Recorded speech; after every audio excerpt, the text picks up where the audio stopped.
Welcome to Hubbard Helps, a program that spotlights the people and organizations making a difference in Chicago. Now, here's your host, Rachel Kelso. Good morning. Thanks for joining us. The Anti-Cruelty Society helps over 40,000 pets and their owners each year through sheltering, training, spay and neuter services, and a multitude of classes and programs. As one of the longest-standing animal welfare nonprofits in Chicago, they depend heavily on the generosity of donors and supporters like you.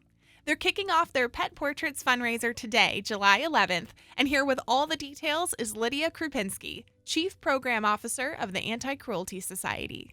Lydia, thank you for joining us this morning. Oh, thank you so much for having me. I appreciate it. You're the Chief Program Officer at the Anti-Cruelty Society. What sparked your passion for helping animals and led you to this position and organization? The human-animal bond is such a powerful thing, and it's something that's definitely moved me my entire life. Like, even as a kid, I loved working with animals and helping animals in the neighborhood. And before joining Anti-Cruelty in 2009, I was volunteering in a variety of different ways as an animal advocate in Chicago, so here, and before that in New York City. And at the time, to be honest, I didn't even know that there was a career pathway like this in animal welfare.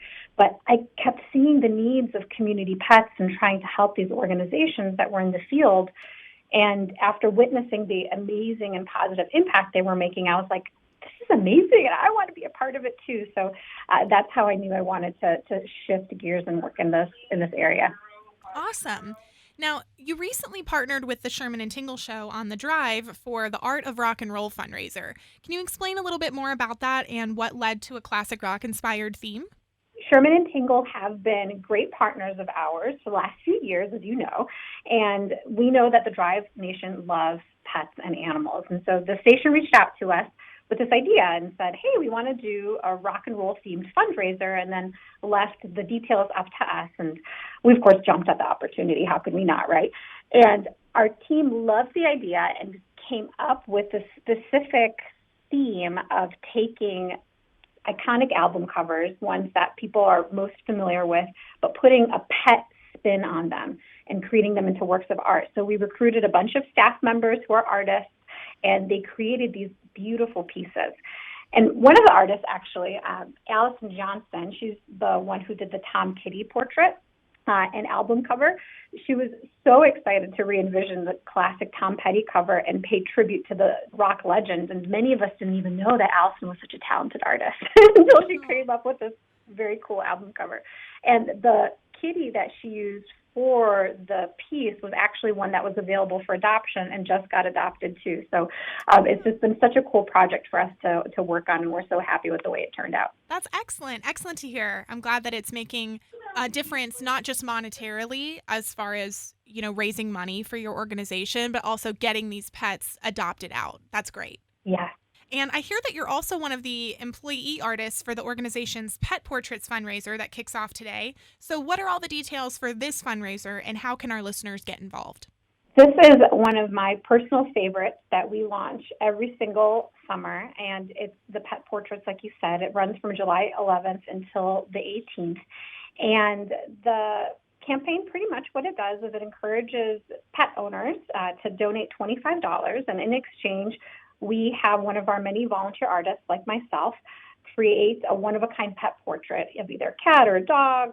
Last year, I think I had a couple guinea pigs that I did watercolor paintings for. So pretty much whoever the donor chooses from their household, they submit a pet photo, and then we'll have one of the artists create a unique portrait. And what's fun about it, too, is we never really know how the portraits will turn out in the end. Sometimes they're, like I do watercolors and they have a little bit of an ethereal feel to them, while other people may do something that's more graphic design, color block based, while others are a little more quirky and abstract. So it's part of the charm of the fundraiser to not really know what you're going to get based on the photo that you submit. And it's such a fun way for people to engage with the work that we're doing, because they make the donation, which of course supports the Anti-Cruelty Society, but then they get this amazing keepsake and this portrait of their pet. So we'll have additional details about how to take part in the pet portrait and how to submit the photos that go along with it on our website very soon. Is there a specific adoption story that particularly warms your heart and really speaks to the mission of the Anti-Cruelty Society? So there's an adoption story that's currently unfolding that's very much near and dear to my heart and top of mind. So I want to share a little bit about this group of dogs that we have named Bella, Coco, and Chanel. Not many people realize we're something called an open door shelter. And so what that means is that we welcome animals of all kinds into our care, no matter their type, their breed, species, condition, or even their backstory. So these girls, they came in as a group of 3 from a household where the owner had passed away. And so it's actually a pretty sad beginning to their story here with us. And when they arrived, you could see that they were just so devastated by their sudden loss of the owner and then the change of environment. And over the first few days of their stay with us, they started to warm up and open up more and more. And we started seeing glimpses of their personality. And, as we were learning more about them and gaining trust with them, we noticed that these 3 girls are so connected in such a deep and unique way that we decided to make them bonded, as we say. So what that means is that whoever adopts them has to adopt all 3. We did not want to split the group. And we've been referring to them as the triplets. So we really want people to understand, we really want these 3 gals to go together. And it's a little bit of a challenge for us, finding someone who will open their heart and home to even just 2 pets at once, right? And to take 3 is a sizable commitment, and these are also larger dogs and senior dogs. But our team really, really made this kind of pledge to ourselves that we would do this. And so we marked them as a bonded trio. We started to do a search for a new, family for them just a few days ago, and we tapped into our social media network. And it was amazing because within hours, this post that we put up on Facebook had so many shares and so many people telling the story of the triplets that within 24 hours, we received an inquiry for adoption, which is very, very quick for such a unique case. Great. And I just found out that it looks like they'll be going home any day now. So we are just so ecstatic and so grateful. And it's just one of so many stories that shows how the power of the community kind of gathering together to support pets in need. It's possible, right, when we all work together as a team, not just the Anti-Cruelty Society, but all the pet lovers in Chicago and beyond, too. Oh, I love that story. It's always so sweet when they all get adopted together. I love stories like that. Now, what do you wish more people knew about the importance of adopting and fostering these animals? So adoption and fostering are so unique because they allow people to really get involved in a deep way in the work that we do. And adoption in particular, right, it's not just about bringing home a new pet. You're really creating a family when you choose to bring home a shelter animal. So when you're adopting, you're bringing joy to your household and to the shelter pet. So you're really influencing at least 2 lives or more. So we're really committed as an organization to uplifting and celebrating that human-animal bond because it is so powerful. And it changes everyone's lives, from the lives of the people here, right, who work with the animals and try to find them homes, to the lives of the people that bring them and make them part of their family. So one of the things that's really unique, too, about adopting as opposed to perhaps, acquiring a pet elsewhere is you have a built-in support network when you adopt from an animal shelter like ours. Like our team specifically, we're so committed to supporting adopters throughout the entire adoption process, from the moment they see a pet on our website and they fall in love, looking at the videos and the pictures and reading the bios, to when they come in to meet them, to when they take them home, and then beyond. We want to make sure that the adopters have the support even after they leave the shelter with their new pet, to make sure that it's going to be successful placement for them and for the animal too. So we know that building those relationships is really key to the long-term longevity of the adoption match. And so we take a lot of time to invest in that. And so that's one of the huge benefits for adopting. So you're helping, obviously yourself, because you're getting a new animal companion, falling in love, expanding your family. You're helping the pet, but then you're also coming into this community of support that helps make it a good match for the long run. This is Hubbard Helps on Hubbard Radio Chicago. I'm Rachel Kelso. Today we're joined by Lydia Krupinski, Chief Program Officer of the Anti-Cruelty Society. The Anti-Cruelty Society is kicking off its popular Pet Portraits fundraiser today. Donors can sign up to receive a one-of-a-kind artwork of their pet, courtesy of a volunteer or staff member.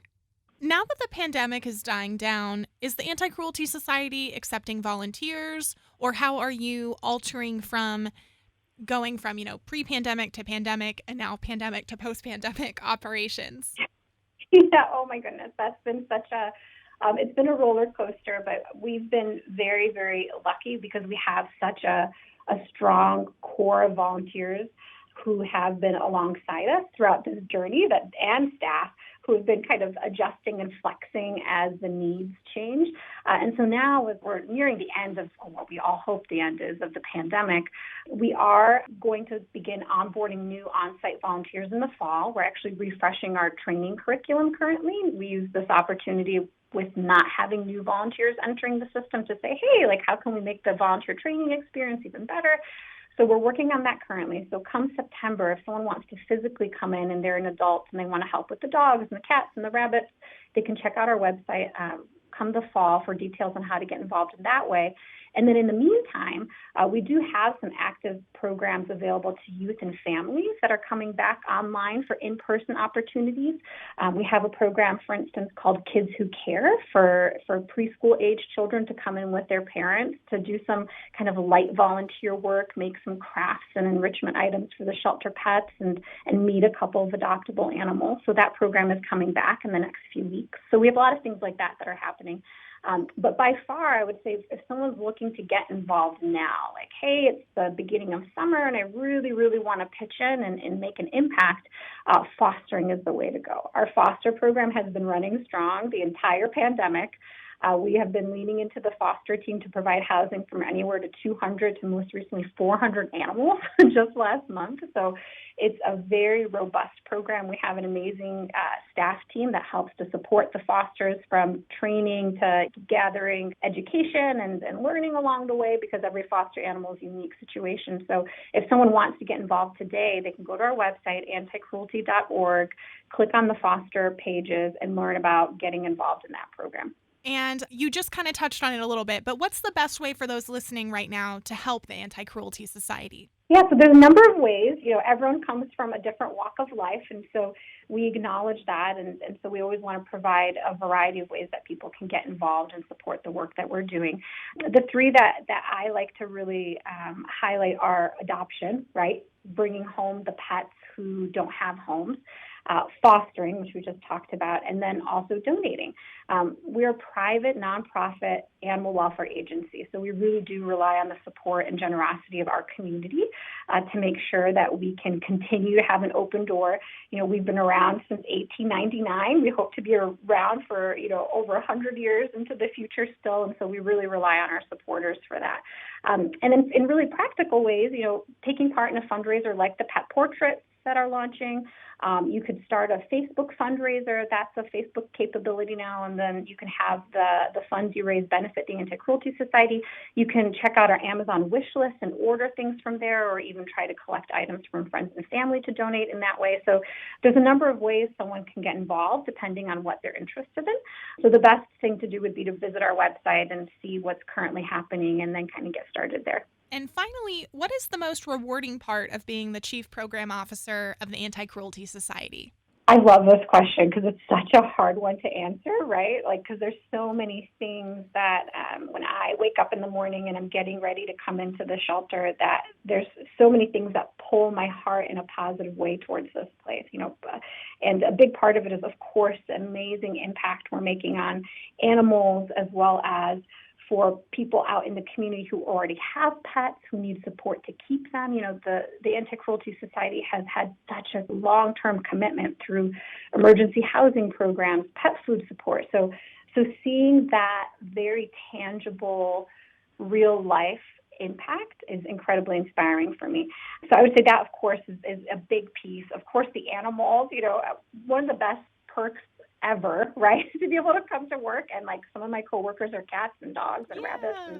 And, so that's amazing. And then, so I would say those are the two big ones. And then the other would be just working with so many compassionate and passionate people.